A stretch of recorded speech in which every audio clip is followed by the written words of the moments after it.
سلامونه مو هرکلی کوم. پام راړوم د دې وخت څو مهمو او تازه خبرو ته. د پاکستان حکومت رسماً په غزه کې خپله ښکیلتیا اعلان کړه او د هر پوځي افسر به پاکستان حکومت ته $1000 ورکول کیږي. وروسته تر هغه چې د پاکستان پوځ او اسرائیلو ترمنځ غزې ته د پاکستاني ځواکونو د استولو په سر د موافقې په اړه راپورونه خپاره شول، د پاکستان مرستیال صدر اعظم او بهرنیو چارو وزیر اسحاق ډار هم په غزه کې رسماً د پاکستان ښکیلتیا اعلان کړه. د معلوماتو له مخې غزې ته به 4000 پاکستاني ځواکونه استول کیږي چې هلته به د اسرائیلي عسکرو پر ځای ماموریت ترسره کوي او اسرائیل به یې پاکستاني پوځ ته معینه اندازه ډالر ورکوي. بل خوا بیا غزې ته د پاکستاني ځواکونو د استول کېدو له امله پاکستاني ولس غوسه دی او د دې احتمال شته چې د پوځ په وړاندې بغاوت ترسره کړي. په یو بل خبر کې راځي چې د طالبانو د مالیې وزارت وایي چې د ریاست الوزرا د اقتصادي معاونیت د پریکړې په اساس به د روانې سلواغې میاشتې له 19 نیټې وروسته د پاکستان څخه هر ډول واردېدونکي درمل نه محصولوي. د خبرپاڼې له مخې هغه سوداګر چې له پاکستان څخه د درملو واردولو کاروبار کوي باید تر راتلونکي 1900 ورځو پورې خپلې ټولې سوداګریزې معاملې تصفیه کړي. یاد وزارت وایي چې تر دې وړاندې هم سوداګرو ته سپارښتنه شوې وه څو د 3 میاشتو په موده کې له پاکستان سره خپلې سوداګریزې معاملې پای ته ورسوي.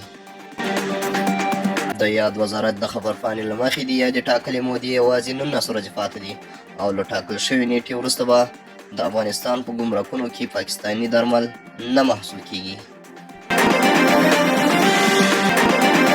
او په یو بل خبر کې راغلی دی چې ټیک ټاک په 3 میاشتو کې د پاکستاني ټیک ټاکرانو 28 میلیونه ویډیوګانې ړنګې کړې دي.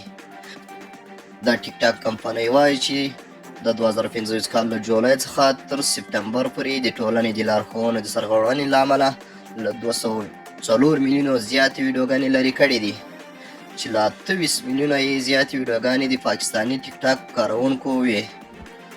دا په داسې حال کې ده چې په پاکستان کې ټیک ټاک د یو فاحشې فاجعې په شکل بدل شوی دی چې بې حیایي او فحش پکې آخري حد ته رسېدلی.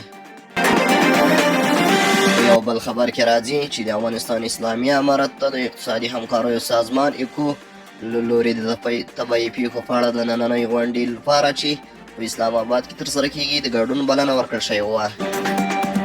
خو د افغانستان اسلامي امارت د بهرنیو چارو وزارت د اطلاعاتو او عامه اړیکو رئیس حفیظ احمد تکل ویلي ارزونې وروسته د اسلامي امارت د پلاوي ګډون په یاده ناسته کې ګټور ونه بلل شو. خو عامه باور دا ده چې اسلامي امارت د پاکستان پرله پسې سرغړونو افغانستان او سیمې لپاره د ترهګریزو ډلو پاللو او د ښه ګاونډیتوب خلاف عمل دې ته اړ کړ چې له اسلام آباد سره په اړیکو کې له پوره احتیاط کار واخلي او له هغو ناستو هم ډډه وکړي چې د دوی کوربتوب کوي. او وروستی خبر ده د امریکا ولسمشر ډونالډ ټرمپ ویلي چې له افغانستان څخه د امریکایي ځواکونو وتل لا هم د هغه لپاره د شرم وړ موضوع ده او د باګرام په څیر ستر پوځي ډګر یې تر اوسه له ذهنه نه دی وتلی. ټرمپ ویلي دی چې د وتلو پر مهال طالبانو ته په تیار ډول وسلې او نور پوځي مهمات پرېښودل شول چې دا کار له شرم پرته بل څه نشي کېدی. د هغه په وینا که دی واکمن وای ښایي دا حالت به هېڅکله نه وای رامنځته شوی.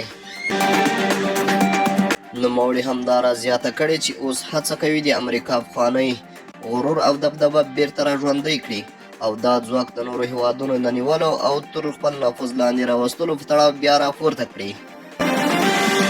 کارپوهان وایي چې په افغانستان کې د پرمختللو هیوادونو غرور او دبدبه صفر شوي او هغه هیوادونه چې مخکې ځواک درلود اوس یې ښه ورځ نه ده لیدلې. هغوی وایي که څه هم افغانستان کې وسلې او مهمات کم دي خو خلک او ولس یې غیرتونه لري او حتی په خالي ټوپک سره هم د زبر ځواک په وړاندې مقاومت کوي.